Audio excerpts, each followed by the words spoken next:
Este programa llega gracias a Jack Daniels, Colectivo 23 y PostD. ¿Cuándo renunciar a tu trabajo fijo para dedicarte 100% a tu emprendimiento?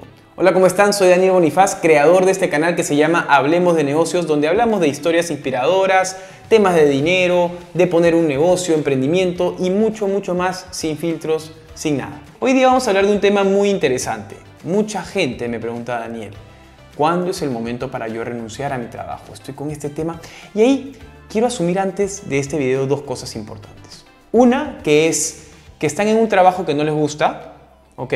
Y que no es una empresa que sea suya, ¿ok? Es de otro.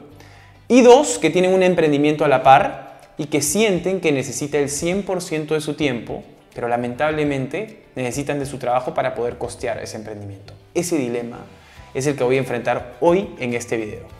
Sin más rodeos, hablemos de negocios.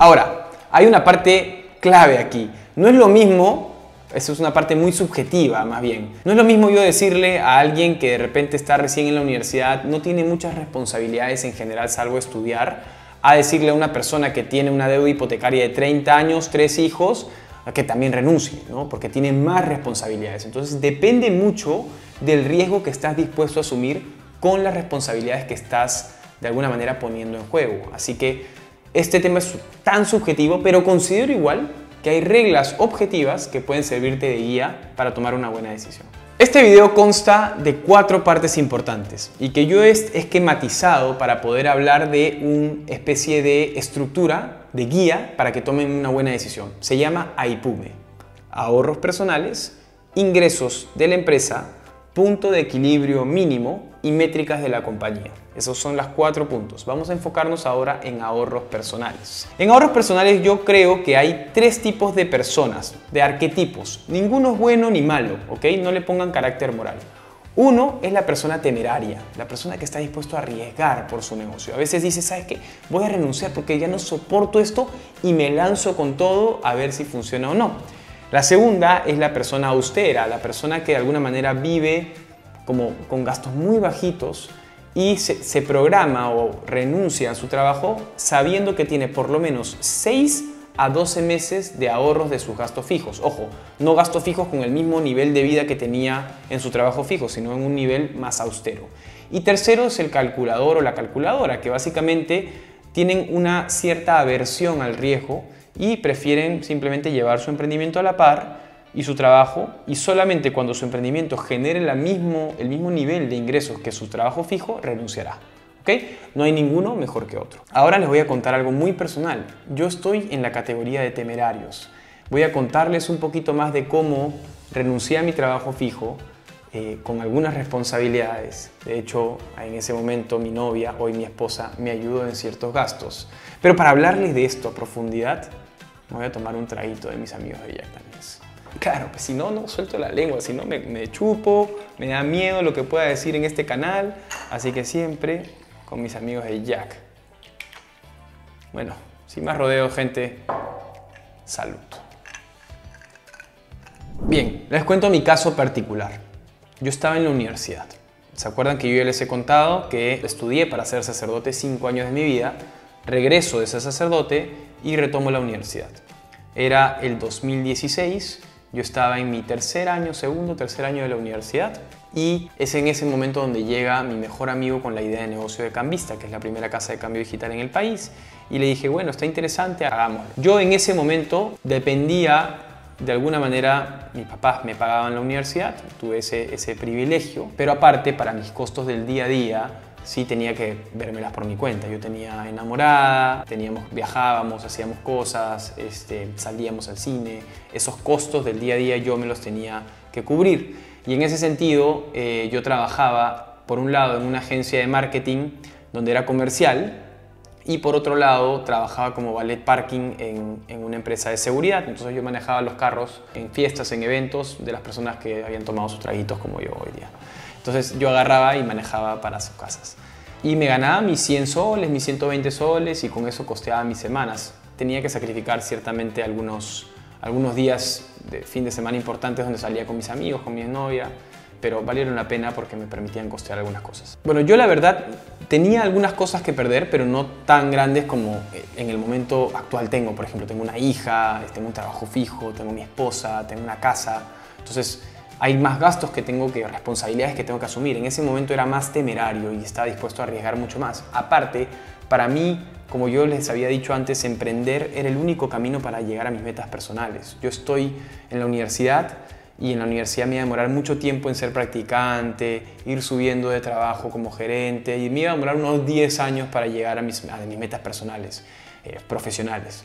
Entonces dije, pucha, ¿por qué tengo que seguir por ese ciclo que el mundo sigue en general, esos paradigmas? Y yo decidí hacerlo por mi lado. En ese sentido, creo que soy una persona mucho más temeraria, pero sí, para serles honesto, fue difícil porque tenía esta agencia que me pagaba mi gasto fijo, que era como practicante, en verdad ganaba 1.200 soles.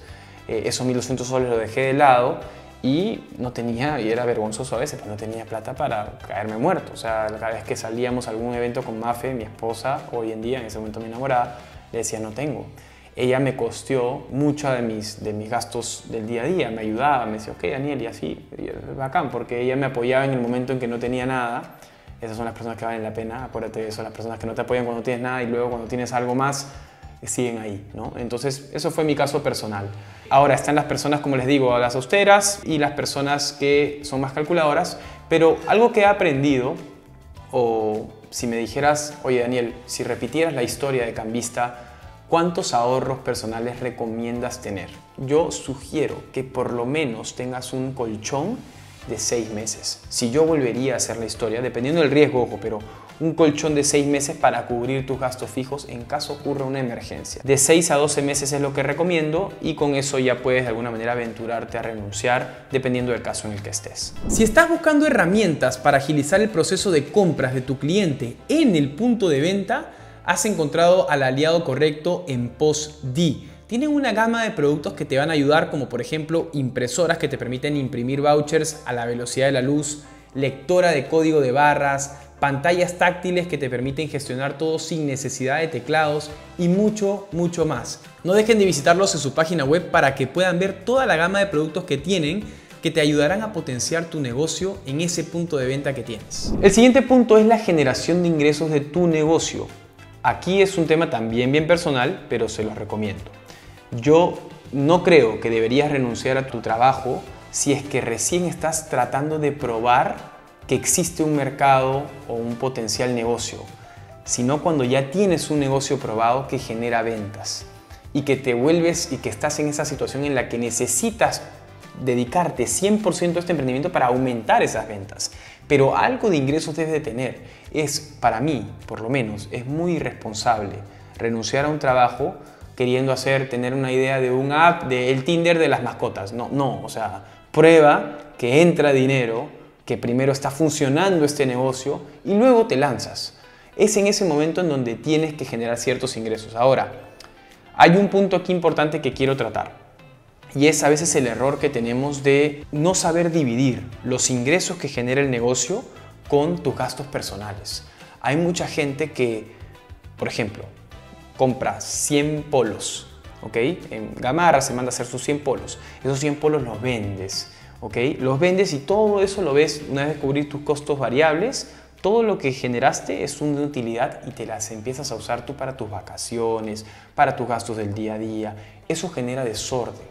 Hace poco asesoré a una emprendedora que le había pasado eso y se sentía culpable porque había usado los ingresos de la empresa para pagar sus utilidades y con esas utilidades usarlas para su día a día. Entonces yo le digo, oye, hicimos el cálculo de, oye, si tú hubieras puesto un sueldo desde el comienzo, curiosamente, ella con el sueldo ya seteado, hubiera ganado más plata de la que se repartió, entre comillas, clandestinamente, ¿no? Entonces, la culpa bajó y dijo, oye, tienes razón, hubiera gastado más plata, qué tonta, ¿por qué no me puse el sueldo? A veces es mucho mejor, ¿por qué? Porque te permite tener un orden y saber cuánto vas a reinvertir en la compañía después. Te pones un sueldo, ojo, al comienzo no te vas a poner 10.000 soles de sueldo, 3.000 dólares, 4.000 dólares de sueldo, porque la empresa es impredecible muchas veces. A veces tienes ventas, a veces no tienes ventas. Lo que te sugiero al comienzo, si tienes ese problema, es ponerte un porcentaje de las ventas a nivel de sueldo. Por ejemplo, 10%, 20% de las ventas cada mes. Entonces, pero respetas ese porcentaje en el tiempo. Entonces vas creciendo y ya tu sueldo va a ir aumentando con las ganancias de la empresa, pero respeta ese 20% para que el 80% que quede vaya a tu empresa y la reinviertas para seguir creciendo. Es muy importante eso. La otra opción, esta es una primera opción, ponerte un sueldo, costearlo con tus propios ahorros, pero la otra opción es que entre los socios, y esto fue el caso con Cambista, éramos 4 socios, era entre los socios fondearse el sueldo de alguien que sí se dedica 100% a la compañía. Entonces, yo te acuerdas que les dije que tenía mis ingresos de 1.300 soles, los otros 3 socios que trabajaban a tiempo completo, parte de su sueldo me lo ponían a mí como sueldo para mí como trabajador y yo me dedicaba ese tiempo por 1.000 soles a la empresa cuando recién empezamos. Esa es otra figura. A nivel de acciones, si tú le dedicas o eso tiempo o es dinero. ¿Ok? Si tú le dedicas tiempo a la compañía y no te dan un sueldo, deberían darte acciones. Si tú le dedicas dinero a la compañía, deberían darte acciones también. Entonces, en esas dos figuras, en mi caso, como me pagaban por mi tiempo, ya no tenía que pedir más acciones de la compañía. Ese fue el caso nuestro. La otra figura es levantar capital de algún inversionista o las famosas 3 Fs, que son Friends, Family and Fools. Ellos levantan capital para que tu negocio tenga cierto tiempo de vida hasta que puedas llegar al punto de equilibrio. Con Cambista nosotros llegamos al punto de equilibrio en 6 meses, más o menos, y desde ahí fuimos rentables hasta el día de hoy. Pero nada, tienes esas 3 formas de financiarte y poder de alguna manera sí o sí generar ingresos con la compañía para recién renunciar a tu trabajo. Aprende y aplica las habilidades de la era digital para desafiar tu futuro profesional con nuestro auspiciador Colectivo 23. Con el código Daniel30, no lo olvides, Daniel30, tienes 30% de descuento en todos sus programas especializados. El tercer punto clave es tener claro cuál es el punto de equilibrio mínimo que debes alcanzar para que tu empresa esté cubriendo todos los costos que ella necesita. Y ahora, acá hay un error muy común y es que a veces ponemos costos subsidiados por debajo de lo que debería ser. Los costos, por ejemplo, de oficina, los costos de sueldos, de recursos humanos, los costos del contador, del abogado, todos esos a veces decimos, no lo voy a pagar. Y está bien al comienzo que no los pagues necesariamente porque estás haciéndolo tú mismo.